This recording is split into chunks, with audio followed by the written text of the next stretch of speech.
interdisciplinar, ele é, na verdade, uma exigência da justificativa da necessidade. Então, na justificativa, o que deveria ser feito é, para atendimento das demandas da Secretaria com relação a medicamentos, em tal quantidade, com prazos de entrega aproximadamente previstos a cada 2 meses, por exemplo, ainda que estimado, né? E para que essa contratação seja feita, fulano de tal, tal e tal, comporão a equipe de estudos técnicos preliminares, que será a equipe que subsidiará a elaboração do projeto básico ou termo de referência. Tá? Pessoal, eu sei que não é a praxe, mas aos poucos isso precisa mudar. É preciso que vocês despertem esse interesse em modificar esses procedimentos dos secretários, né, dos prefeitos, porque eles têm uma noção de que a contratação precisa ser melhor planejada, melhor justificada. Muito bem. No artigo 3º, inciso 1 da 10.520, né, da Lei do Pregão, né, ele diz que a fase preparatória do pregão deve observar o seguinte: a autoridade competente justificará a necessidade da contratação, definirá o objeto do certame, as exigências da habilitação, os critérios de aceitação das propostas, as sanções por inadimplemento e as cláusulas do contrato, inclusive com fixação do prazo para fornecimento. Então, essa justificativa é muito mais completa do que os senhores ou os municípios têm realizado até então. O artigo 5º da 866, também trata da prévia justificação, né? Ou seja, da justificativa da necessidade da contratação. Tá? E, embora o artigo 5º ele se refira à parte de pagamento, né? Essa justificativa ela pode constar antecipadamente no DOD, né? Que ali diz que, no artigo 5º, que deverá a administração pública atender à ordem cronológica das datas das exigibilidades de pagamento dos recursos. Tá? Então, existe uma ordem cronológica para pagamento. Só que se emergencialmente é preciso atender uma determinada demanda sobre outra, embora essa justificativa ela possa aparecer ao longo da planilha de pagamento, né, no momento do pagamento, se houver já a previsão dessa necessidade, é possível que essa justificativa ela esteja já presente dentro da justificativa de necessidade a ser encaminhada ao órgão que faz a licitação. Um outro dispositivo que trata da justificação, né, no caso de alienação de bens, né, então, na venda de bens da administração, subordinar a existência de interesse público devidamente justificado será precedida de avaliação e obedecerá a algumas regras. Só para mostrar que a questão da justificativa ela se encontra em diversos pontos da lei de licitações e normalmente essa justificativa não é observada. Tá? Um caráter importante dentro da justificativa que em determinadas contratações essa justificativa da necessidade ele tem caráter vinculativo. Ou seja, cessada a motivação que levou à realização de determinada contratação, cessam-se os seus efeitos, que é o caso, então, dessa justificativa para doação de imóveis, de bens imóveis. Cessada a justificativa da doação do bem imóvel, ele se reverte ao órgão ou ao ente que realizou a doação. Né?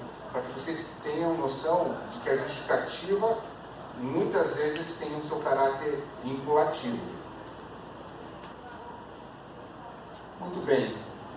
Também nas dispensas e inexigibilidades é preciso a necessidade de se justificar aquela contratação direta que se vai realizar, né, o enquadramento dela.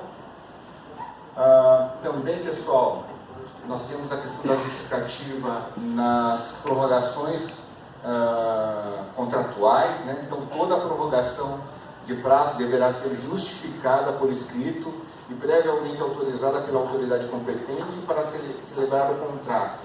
Tá? Pessoal, essa justificativa precisa ser então uma justificativa que, sei lá, não houve possibilidade de entrega do produto por problemas na sua fabricação. Tá? É uma justificativa plausível que pode ser utilizada para justificar a prorrogação de prazo. Mas não é simplesmente justificar por justificar. Justifico a prorrogação do prazo por mais 3 meses. Isso não é justificativa. Tem que dizer por que houve essa justificação, né? Essa prorrogação de prazo. Qual a necessidade que ela deve atender?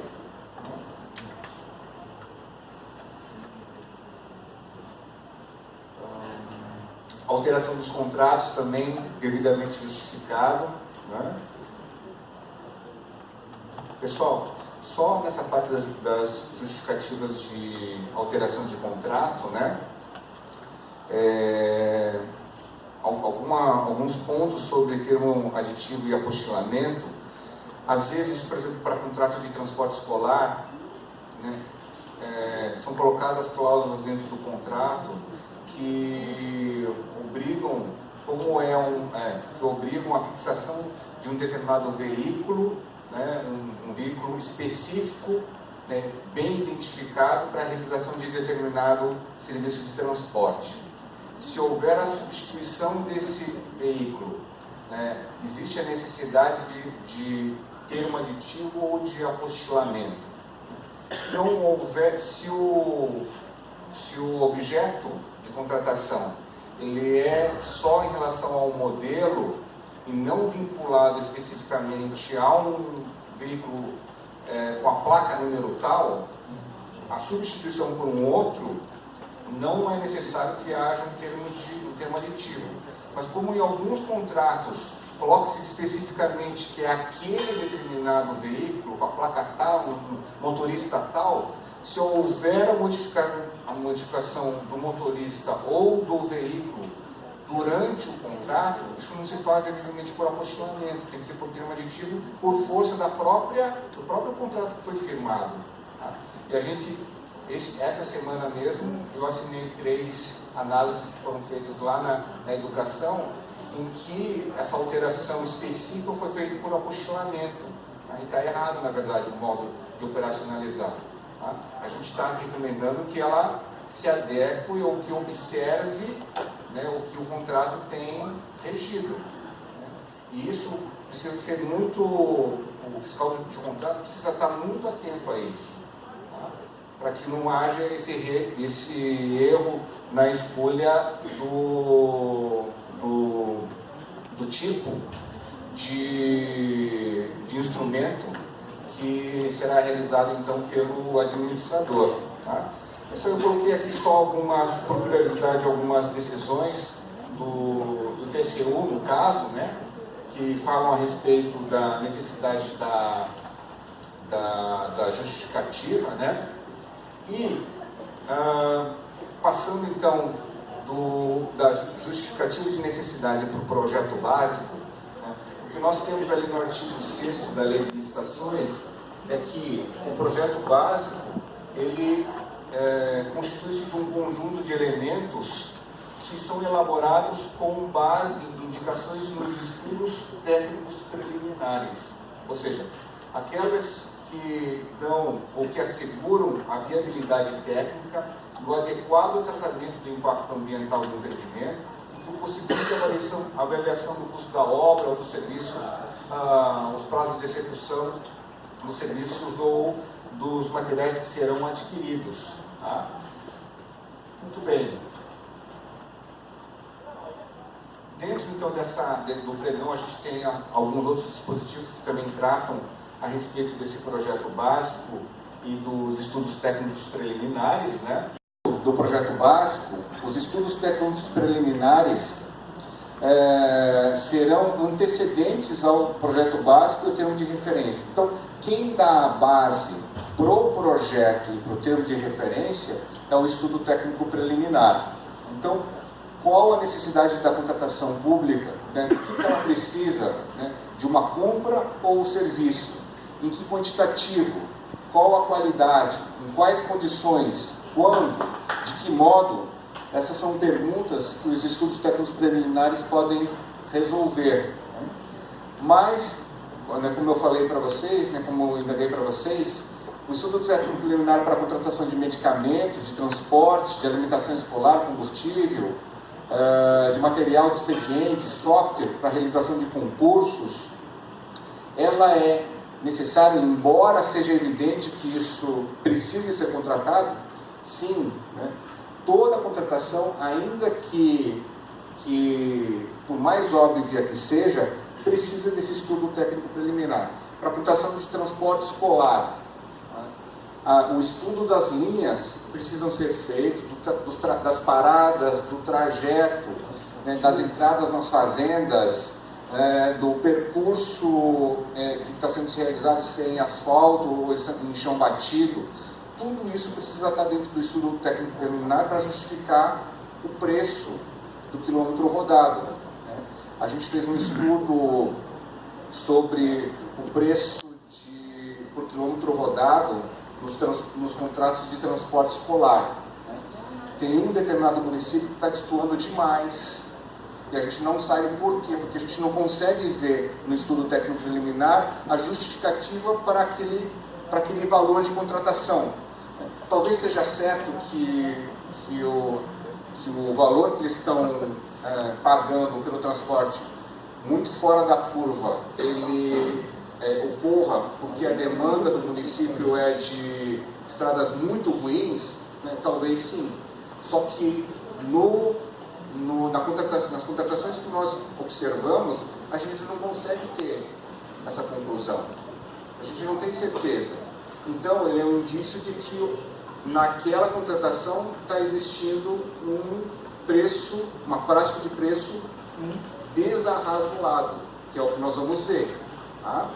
Então, mesmo para as contratações que são óbvias, o estudo técnico preliminar precisa ocorrer para que você tenha certeza que aquela contratação está sendo bem feita. Tá?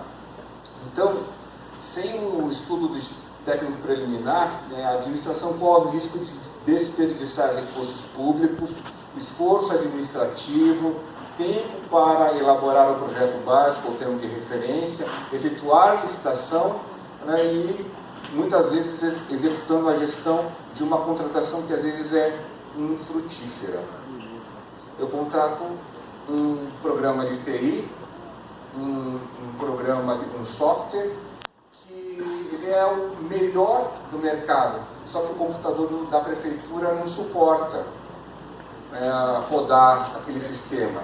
Então, faltou o estudo técnico preliminar que dissesse que os computadores do município precisam primeiramente sofrer uma adequação, uma compra, uma locação, para que aquele software, por melhor que seja, ele pudesse ser implantado no município. A gente tem alguns casos aqui no Mato Grosso do Sul desse tipo de demanda. Tá? Então, para a contratação de serviços de transporte escolar, é preciso estudo técnico preliminar. Quilometragem, condição de transporte, se é de ônibus ou van, se é um pedaço de ônibus ou outra parte de van. Né? A gente descobriu em uma contratação de transporte escolar que estava sendo pago o ônibus até um determinado trajeto, de lá para uns 30 quilômetros mais ou menos, utilizava-se uma Kombi, só que estava se pagando o valor como se fosse o de ônibus para aquele trajeto. Né? e aquilo não estava constando em local nenhum, não tem problema nenhum em contratá-lo. O problema é que você precisa identificar isso. Tá? Qual a condição da estrada, quantos alunos, quais os pontos de parada. Tá? Então, por isso é que é necessário que haja o estudo técnico preliminar. Né? Mesma coisa para aquisição de medicamentos. Para quais doenças, dosagem, quantidade, qual o prazo de validade aceitável, qual a condição de entrega, né? Se é de genérico ou de referência, né? Se tem histórico de demanda, plano de distribuição. Né? Uma vez quando a gente era quinta inspetoria, a gente via de tudo, né? A gente era clínico geral, caiu na nossa mão a contratação de um medicamento específico, que tinha um determinado princípio ativo, mas que o medicamento de referência foi o que foi contratado, foi o que foi comprado, que era 5 vezes mais caro que o genérico. Não tem problema nenhum em comprar um medicamento de referência, desde que você me prove que o medicamento de referência, o genérico que foi adquirido anteriormente, por exemplo, não funcionou. Que a doença para a qual ela foi adquirida para combater não teve eficácia. Isso acontece bastante. Só o genérico ele funciona bem para determinados medicamentos que estão muito bem experimentados. Para alguns medicamentos, para algumas doenças em que o medicamento ele não foi amplamente testado, ele não está com uma formulação que já seja de domínio já público há um bom tempo, às vezes é necessário que você faça a aquisição do medicamento de referência, mas isso tem que estar no estudo técnico preliminar. Né? Nós fomos lá, a gente não identificou exatamente por que o município comprou o medicamento de referência e não o genérico. Eu não sou médico, eu não sou farmacêutico, né? A gente vê, na verdade, só a parte a parte objetiva da contratação. Isso foi o que nos acendeu para uma fiscalização. Uma outra aquisição que chamou a atenção foi que a justificativa para comprar um determinado lote significativo de agulhas foi que ele causava menos dor. Exatamente. A justificativa foi que ele causa menos dor. Mas, para mim, talvez isso seja... Mas o que é a dor? Qual é esse quantitativo que ele conseguiu mensurar para justificar uma contratação de uma agulha? Nesse caso, essa agulha era 50 vezes mais cara que uma outra agulha que era, digamos assim, o genérico. Talvez ela efetivamente causasse menos dor no paciente, mas assim, poderia justificar porque ela é pouco afiada, por exemplo, e é difícil o manuseio, você tem que furar o paciente várias vezes para que a agulha entre. Talvez esse estudo fosse a justificativa que faltava para justificar uma compra de uma agulha melhor, mas só a justificativa dizendo que era para causar menos dor, isso não nos convenceu. Esse relatório foi para o conselheiro e vai sair decisão provavelmente por impugnação do valor dessa contratação, que é bastante expressiva. Tá? Então, pessoal, não tem problema em comprar o mais caro, desde que você justifique. Então, a necessidade da compra da agulha é uma coisa, a necessidade da compra de uma agulha específica com aquelas especificações é outra, de uma determinada marca é outra. Tá? Então, não tem problema nenhum em comprar a caneta do tipo BIC, por exemplo, desde que você consiga justificar que aquela caneta do tipo BIC, Faber-Castell, dessas melhores, né, sejam mais eficientes do que aquela que é adquirida por um preço muito inferior, mas que você usa uma vez só e joga fora. Tá? Mas isso precisa estar no estudo técnico preliminar.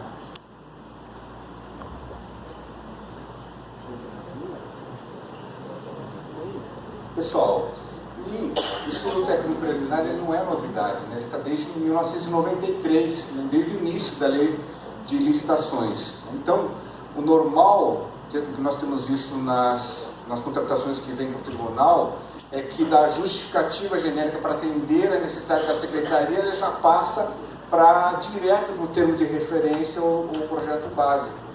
Essa tem sido a prática. E normalmente ele é escrito de maneira bem simplificada, né? Bom, na orientação da IN 05 de 2017, né, no anexo 3, então lá ele pode servir como base para que vocês tenham em mente como o estudo técnico preliminar deve ser conduzido, né? Então, as contratações devem ser precedidas de estudos preliminares para análise da sua viabilidade e o levantamento dos elementos essenciais que servirão para compor o termo de referência, né? E quais são essas diretrizes gerais, né, do estudo? Listar e examinar os normativos que disciplinam o objeto a ser contratado. Analisar a contratação anterior ou a série histórica. Tá? Isso já nos dá um bom... Gastou 1 milhão em uniforme no ano passado. Esse ano vou gastar 2 milhões. Por que 2 milhões? A série histórica indica que esse era o... Não, nós estamos ampliando para 2 milhões porque a qualidade do material do uniforme escolar que foi dado no ano passado nos obrigou a fazer uma outra contratação porque o uniforme não durou. E essa é uma justificativa razoável. Dentro do estudo técnico preliminar, isso serviria de justificativa para uma contratação de passar de 1 para 2 milhões.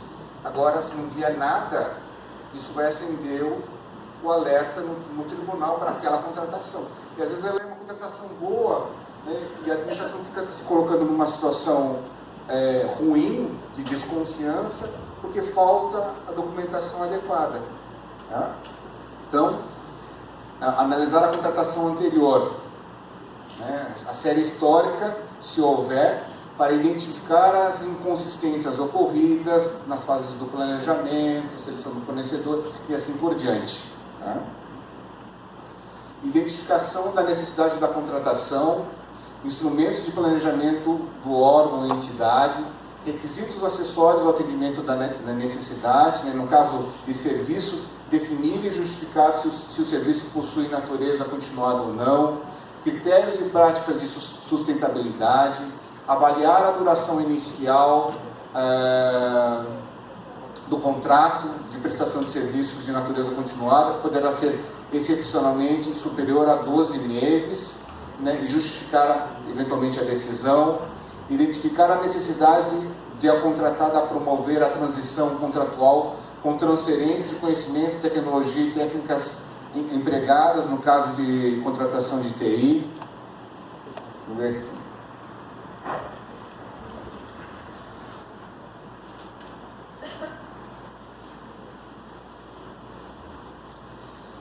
Estimativa de das quantidades, então, qual o método que vai ser utilizado para essa estimativa, né? Levantamento de mercado e justificativa da escolha do tipo de solução, estimativas de preços ou de preços referenciais.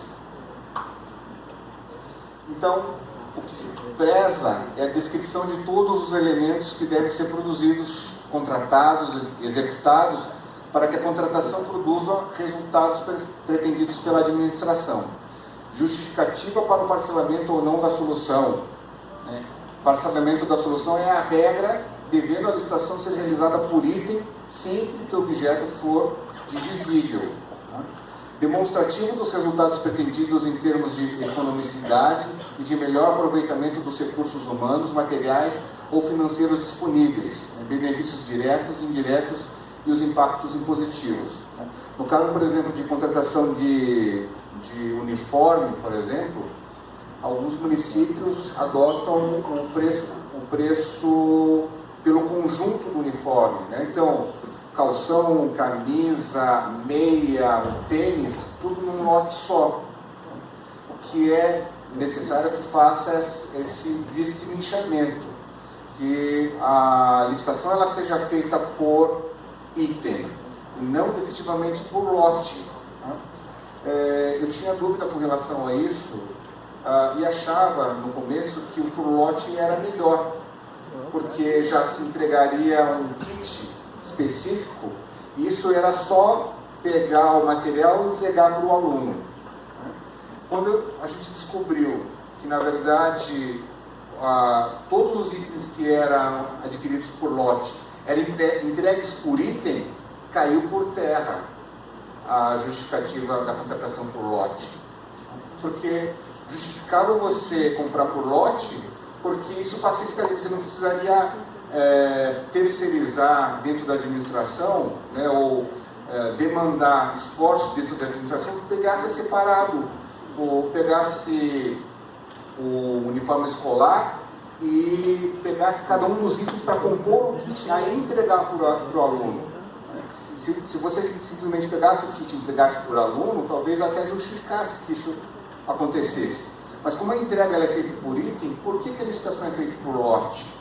E aí isso também tem acendido um pouco o farol do uhum.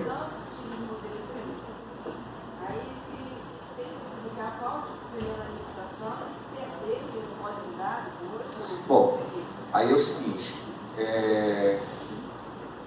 na aquisição de pneus, normalmente, se você identificar que um determinado tipo de pneu ele é feito por uma fábrica e os outros tipos são feitos por outras, você agregar isso dentro de um lote só, você dificulta a competitividade. Agora, determinados tipos de pneus, de fato, tanto o pneu, por exemplo, aro 13, não sei o que, e quem fabrica do aro 13 também fabrica do 14, do 15, do 16, por exemplo. Então, a grande maioria fabrica ou consegue comercializar com essa característica. Não deveria colocar o modelo de pneu. Não, sim, o modelo de pneu você precisa, porque o veículo está lá e ele tem uma especificação. Teria que colocar todos os modelos, no caso do secretário pediu? Os modelos que o município utiliza. Você não vai licitar um modelo que a frota é composta por caminhonete, mas eu quero comprar, eu vou colocar na lista aro 13. Não tem porquê. Agora vai ter que identificar exatamente. Os do município são Hilux. Qual que é o modelo que usa o Hilux? Eu não sei, mas deve ter uma lá do modelo, e aí aquela especificação precisa estar contida. Mas tem Hilux, tem S10, tem Mitsubishi e tem outro, que tem outras especificações.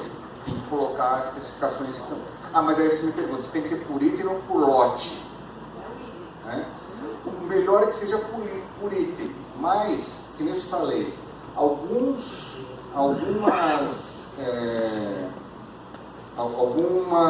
tipos de pneus, algumas descrições de pneus, elas são fabricadas, quem fabrica o 13, fabrica o 14 e o 15, por exemplo. E aí, se isso efetivamente acontece, você pode fazer por lote, não precisa eventualmente fazer por item. Uma outra coisa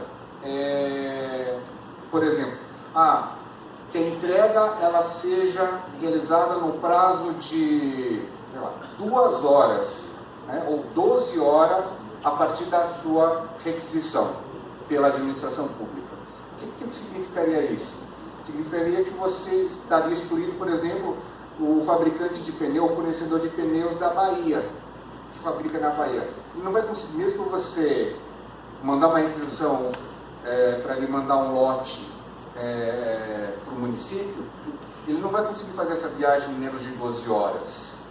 de viagem. Então, é possível você colocar uma cláusula nesse sentido? Para mim, parece que sim. Por quê? Algumas necessidades que o município precisa são de caráter imediato. Né? Só que o município não é obrigado a ter um estoque desse insumo. Imagine que você faz uma compra de lote de pneus